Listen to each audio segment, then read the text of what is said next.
भूगोल class 7 chapter 6 वायु। वायुमंडल। हमारी पृथ्वी चारों ओर से घिरी चादर से घिरी हुई है, इसे वायुमंडल कहते हैं। पृथ्वी के तापमान को रहने योग्य बनाया है, यह वायुमंडल है। वायुमंडल में कौन सा गैस कितना है? नाइट्रोजन 78%, ऑक्सीजन 21% और कार्बन डाइऑक्साइड 0.03%, आर्गन 0.93%, अन्य सभी गैस 0.04% है। वायुमंडल का संगठन। गैसों का मिश्रण, अनेक गैसों का मिश्रण है वायुमंडल। गैसों की मात्रा वायुमंडल में ये गैस है। पौधे को नाइट्रोजन की आवश्यकता होती है, वे सीधी नहीं ले पाते हैं। मृदा तथा कुछ पौधे के जोड़ों में रहने वाले जीवाणु वायु से नाइट्रोजन लेकर इसका स्वरूप बदलते हैं। पौधे ऑक्सीजन प्रकाश के संश्लेषण से लेते हैं, हरे पौधे कार्बन लेते हैं और ऑक्सीजन छोड़ते हैं। Green house. Green house carbon dioxide वायुमंडल में फैलकर पृथ्वी के विकसित ऊष्मा को पृथ्वी पर रोककर ग्रीन हाउस प्रभाव पैदा करता है। पृथ्वी का तापमान बढ़ता है जब कारखाना और गाड़ी की धुआं अधिक, तब समुद्र के जल स्तर का वृद्धि होती है, तब तापमान वृद्धि होती है। जब तापमान वृद्धि होती है तो बर्फ पिघलता है। वायुमंडल के 5 परतें हैं। छोर सौम्य आयावार। एक नंबर क्षोभ मंडल। यह पहली वृत्त है, इसकी ऊंचाई 13 किलोमीटर। मौसम की सभी घटनाएं इसमें होती हैं। दूसरा है समताप मंडल, 50 किलोमीटर ऊंचाई तक फैला है। यह बादल संबंध घटनाओं से मुक्त होती है। इसीलिए यहाँ हवाई जहाज उड़ाने की सुविधा है। यहाँ ओजोन परत भी जाती है, इसलिए इसे ओजोन परत भी कहते हैं। इसलिए सूर्य किरण से रक्षा पाते ओजोन परत पाई जाती है। हानिकारक, इसलिए हानिकारक सूर्य की किरणों से रक्षा मिलता है समताप मंडल में। तीसरा है मध्यमंडल, 80 किलोमीटर तक फैला है। अंतरिक्ष से उल्कापिंड आने से जल जाते हैं मध्यमंडल पर। चौथा है बाह्य वायुमंडल, इसे आयन मंडल से भी जाना जाता है। 80 से 400 किलोमीटर तक फैला है। यहाँ रेडियो संचार के लिए यह स्थापित किया गया है, इंटरनेट इत्यादि के लिए। पांचवा है बहिर्मंडल, वायुमंडल के सबसे ऊपरी और पतली परत है।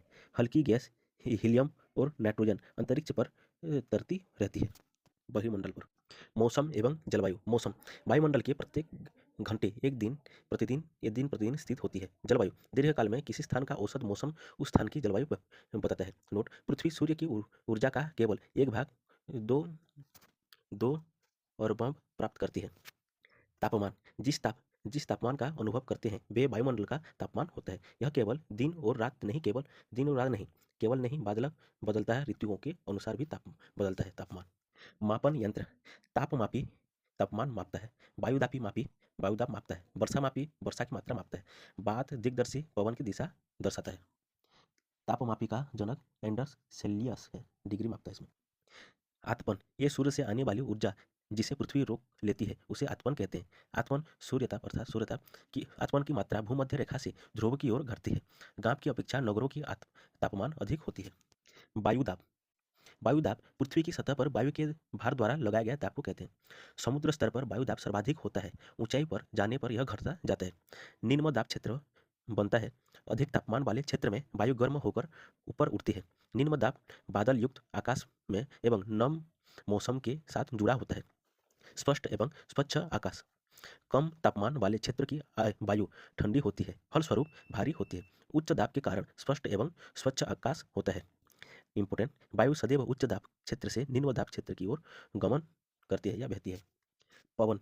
पवन कहते हैं उच्च दाब क्षेत्र से निम्न दाब क्षेत्र की ओर की गति को पवन कहते हैं। पवन 3 प्रकार के हैं: स्थायी पवन, मौसमी पवन और स्थानीय पवन। स्थायी पवन व्यापारिक पश्चिम एवं पूर्वी पवनें हैं। व्यापारिक पवन यह वर्ष भर निश्चित दिशा में चलती है। मौसमी पवनें विभिन्न ऋतुओं में दिशाएं में बदलती रहती हैं। भारत में मौसमी पवनें हैं। स्थानीय पवनें ये किसी छोटे क्षेत्र में वर्ष या दिन के किसी विशेष समय में चलती है, यथा स्थल एवं समुद्री समीर।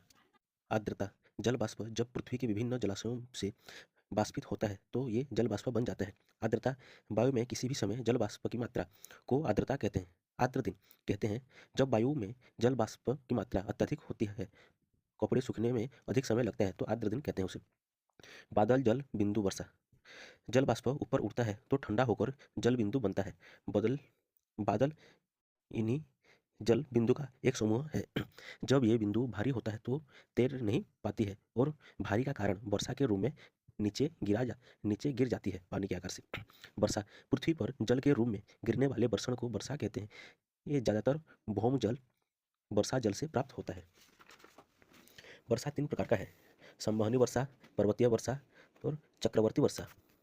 पहले समुद्र का जल बाष्पीकरण होगा, फिर संघनन होगा ऊपर में, फिर बरसेगा, फिर बहा के ले जाएगा। भूगोल क्लास 7 चैप्टर 5 जल।